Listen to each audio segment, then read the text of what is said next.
வணக்கம். முது நகர் ஒசே செய்தி தொடர்கிறது. தலைப்புச் செய்தி: ஜனநாயகத்தை குழிதோண்டி புதைக்கின்றதே திமுக. முதலமைச்சர் மு.க. ஸ்டாலினுக்கு காட்டமான கடிதம்.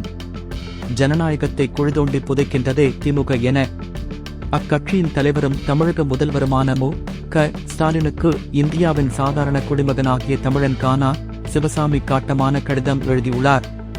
இதுகுறித்து அவர் மாண்புமிகு முதலமைச்சர் மு.க. ஸ்டாலினுக்கு விடுத்துள்ள விளக்க கடிதத்தில், ஜனநாயகத்தை காப்பதாக மதவாத சக்திகளுக்கு எதிராக அணிதிரட்டும் நீதிக்கட்சி தற்போது திமுகவாக மாறி அண்ணா உள்ளிட்ட தலைவர்கள் இந்தி திணிப்புக்கு எதிராகவும் தமிழக பிற உரிமைகளுக்காகவும் போராடினர் என குறிப்பிட்டுள்ளார்.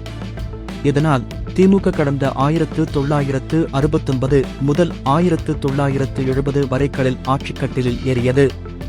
ஆனால் காலச்சக்கரம் யாரையும் விட்டு வைக்காது என்பதற்கிணங்க அன்பு அண்ணாவை விரைவிலேயே இறைவன் எடுத்துக்கொண்டான். அதன் பின்பு திமுகவில் நடந்த அத்துமீறல்கள் ஏராளம். பின்னாளில் கட்சியின் தலைவரான மு. கருணாநிதி ஜனநாயகம் என்றால் என்ன விலை என கேட்கும் வகையில் திமுகவை குடும்பக் கட்சியாகவே மாற்றிவிட்டார். அதிமுகவிலாவது அவ்வப்பொழுது கட்சித் தேர்தல் தலை காட்டுகின்றது. அங்கு சாதாரணமான தொண்டன் கூட கட்சியின் தலைமை பதவிக்கு வந்துவிட முடியும் என்பதற்கு சில சான்றுகள் உள்ளன.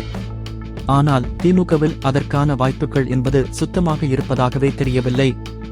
தமிழகத்தின் தற்போதைய முதல்வராக உள்ள நீங்கள் எனது குடும்பத்தில் யாரும் எனக்கு பிறகு அரசியலுக்கு வரமாட்டார்கள் என கூறியிருந்தீர்கள். அதனை லாபகமாக மறந்துவிட்டு தங்களது வாரிசான உதயநிதியை அரசியலில் இறக்கிவிட்டது மட்டுமின்றி எத்தனையோ மூத்த தலைவர்கள் இருந்தும் அவரை அமைச்சராக்கி துணை முதல்வரும் ஆக்கிவிட்டீர்கள். உங்களது பேரியக்கமான திமுகவிலே ஜனநாயகம் இல்லாத போது நீங்கள் மதவாத சக்திகளுக்கு எதிராக ஜனநாயகத்தை பாதுகாக்க முனைவது எப்படி என தெரியவில்லை. அது மட்டுமின்றி ஜனநாயகம் என்பது எல்லாமும் எல்லோருக்கும் கிடைக்க வேண்டிய சூழலை உருவாக்குவதே ஆகும். ஆனால் இங்கு என்ன நடக்கின்றது? வாக்குக்கு பணம் கொடுப்பது தேர்தலில் வெற்றி பெறுவதற்காக உயர் அலுவலர்களிடையேயும் ஏழை எளிய மக்களிடையே ஒரு குறிப்பிட்ட தொகையை விநியோகிப்பதை ஜனநாயகம் அனுமதிப்பது இல்லையே. ஆனால் உங்களது தலைமையிலான திமுக எப்படியாவது வெற்றி பெற வேண்டும் என்பதற்காக ஜனநாயகத்தை குழிதோண்டி புதைக்கின்றதே. நீங்கள் எந்த முகத்தை வைத்துக்கொண்டு ஜனநாயகத்தை காக்க மதவாத சக்திகளை முறியடிப்போம் என்ற போர்வையில் களம் காண்கின்றீர்கள்? ஸ்டாலின் வருகின்றார், விடியல் தரப்போகின்றார் என்றெல்லாம் தம்பட்டம் அடித்துக் கொண்ட நீங்கள் வாக்குக்கு பணம் கொடுக்காமல் அல்லவா தேர்தலில் களம் கண்டு வெற்றி பெற்றிருக்க வேண்டும்? எதிர்க்கட்சிகள் இடைத்தேர்தலில் நிற்பதே வீண்செலவு என்ற நிலைக்கு தள்ளப்பட்டிருப்பதற்கு வெட்கப்பட வேண்டியது நீங்கள் அல்லவா? ஆனால் நீங்கள் அது பற்றி எல்லாம் கவலைப்பட்டதாகவே தெரியவில்லையே. மாறாக எதிர்க்கட்சிகளுக்கு தேர்தலில் நிற்க துணிவில்லை என்றல்லவா தம்பட்டம் அடிக்கின்றீர்கள்.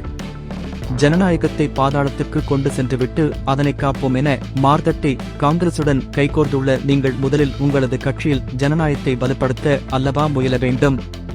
குடும்ப கட்சி என்ற நிலைப்பாட்டினை மாற்ற முயற்சி செய்திருக்க வேண்டும். இங்கு பணநாயகம் வலுப்பெற்றுள்ளதை மாற்ற தேவையான முயற்சிகளை மேற்கொண்டிருக்க வேண்டும். அது பற்றி எல்லாம் கவலைப்பட்டதாக தெரியவில்லையே. திமுக மட்டும் மத்திய ஆட்சியில் பங்கெடுத்துக் கொள்ளுமாம். ஆனால் மாநிலத்தில் ஒரு தரப்பினர் ஆட்சி அதிகாரத்தில் பங்கு என்ற கோரிக்கையினை முன்வைத்தால் உங்களுக்கு ஆட்சியில் பங்கு கொடுக்க மனம் இல்லையே ஏன்? அவர்களது வாக்கு வங்கியும் சேர்ந்துதானே நீங்கள் ஆட்சி அதிகாரத்தில் இருக்கின்றீர்கள். பிறகென்ன சிறிய கட்சிகளுக்கு ஆட்சி அதிகாரத்தில் பங்கு கொடுப்பதில் என்ன தவறு? தற்போது ஓரளவு எழுச்சி கண்டுள்ள காங்கிரஸ் வீழ்ச்சியடைந்தமைக்கு என்ன காரணம் என நினைக்கின்றீர்கள்? பொது சொத்துக்களை கொள்ளை அடித்ததுதான் என கருதுகின்றேன். தங்களது ஆட்சி காலத்திலும் அதுதானே நடக்கின்றது. முன்னாள் முதல்வர்கள் ஜெயலலிதா மு. கருணாநிதி ஆட்சி காலங்களில் ஊழல் செய்ததாக இருவரும் மாறி மாறி கைது செய்து சிறையில் அடைத்தனர். பின்னாளில் அது போன்ற சம்பவங்கள் நடைபெறவில்லை. அதனால் ஊழல் நடக்கவில்லை என்ற அர்த்தம் ஆகிவிடாது.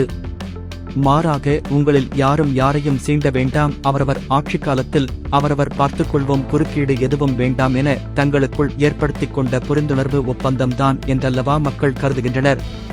அவ்வாறுதான் அப்பாவி மக்களிடையேயான மனக்குமுறல் கேட்கின்றது, பேசவும் படுகின்றது.